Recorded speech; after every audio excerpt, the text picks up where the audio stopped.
Hello everyone. My task today is to give my impressions of two books recently sent to me by publishers. I am not an intellectual reviewer, so don't expect big words and psychological insights or even detailed plot descriptions. My reactions are just north of what I would tell my friends. You'll love this book, or don't bother. If you skip over the boring parts, you'll be done in 45 minutes. The subject of both books spoke to me. Pink Steering Wheel Chronicles by Laura Farenthold, published by Hatherley Press, is a true story of a woman and how she and her two daughters handle their grief. Their husband and father, Mark Pittman, died suddenly at the age of 52. I too am a woman, hooray, and sadly I too lost a spouse to sudden death. Laura McBride is a local Las Vegas writer. In the Midnight Room, published by Simon & Schuster, is the paperback version of her novel, Round Midnight. So if you read that one, you don't have to read this one. In the Midnight Room is the story of four women who live in Las Vegas. The book spans some 60 years, and I too am familiar with those same years. I have also lived in Las Vegas for 15 years, so let's start with the Pink Steering Wheel Chronicles. When I opened the book, I ran into 6 pages of comments, compliments really, about the book. I understand some publishers like those comments. For folks who are in bookstores paging through books before deciding to buy. But once the book is purchased, a new reader sees those 6 pages of compliments as a waste of space. Readers don't need encouragement to dig into a book they have already purchased. In the Midnight Room has 3 pages of reader comments, but I digress.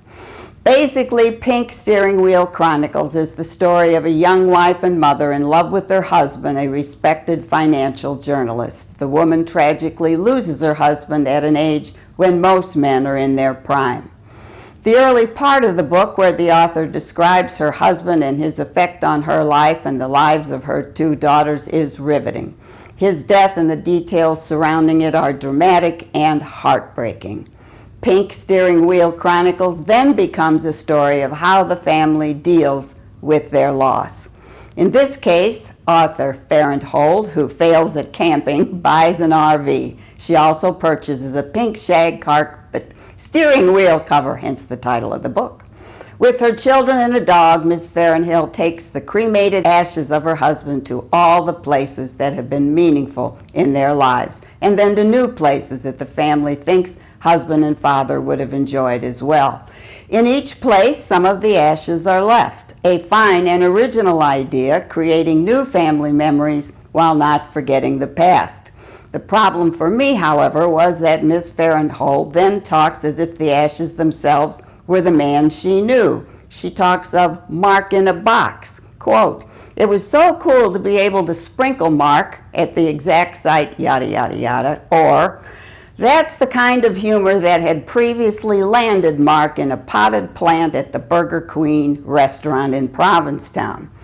The personification of ashes gets particularly gruesome after the author falls while holding a box of her husband's ashes, spilling them on the ground. Her face falls right into the ashes.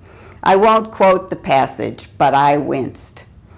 Otherwise, and there's lots of otherwise, Pink Steering Wheel Chronicles might be a good choice for people who have lost a family member and are having a hard time dealing with the aftermath. Readers might also enjoy the tales of traveling the U.S. and Canada in an RV, complete with all its complications. The writing is crisp and at times amusing. One of the characters in the book said the author may be grieving too hard, and I might agree, but everyone grieves differently. Pink Steering Wheel Chronicles is also a paperback book. The comment on the cover from author Valerie Frankel calls the story a brave, put your heart together again book. What was surprising to me was that the book I much preferred was Laura McBride's novel, In the Midnight Room. In this case, as I started the book, I couldn't help telling myself that I must be wasting my time on a story instead of a really good biography. I kept reading, though, mostly enjoying the Las Vegas references. Gradually, I found I couldn't wait to find out what was going to happen to each of the characters in the Midnight Room. Two of the main characters are immigrants. The other two women are native Las Vegans with a lifetime of stories to tell. Yes, the men are important too, but this book is mostly a story of the women. I almost had to hit myself for enjoying the read so much. Remember, I prefer true stories, usually. Laura McBride's book eventually weaves the four stories together. In those stories are success, sadness, love, pregnancy, kindness, unkindness, loss, deception, and reconciliation, all the aspects of life. Because McBride in her other life is a teacher, the book also contains discussion topics for book clubs and classrooms. In the Midnight Room at 372 pages is not short, but each of the stories is told in a straightforward manner. I dare readers to put the book down once they're near the book's end. While not a mystery per se, the novel has mysterious elements that must be and are resolved by the end of the book. And incidentally, the ending does not seem at all contrived, but a natural outcome given the characters involved. All in all, after reading The Midnight Room, I realized I did not waste my time. P.S. Neither of these books have boring parts. See you next time.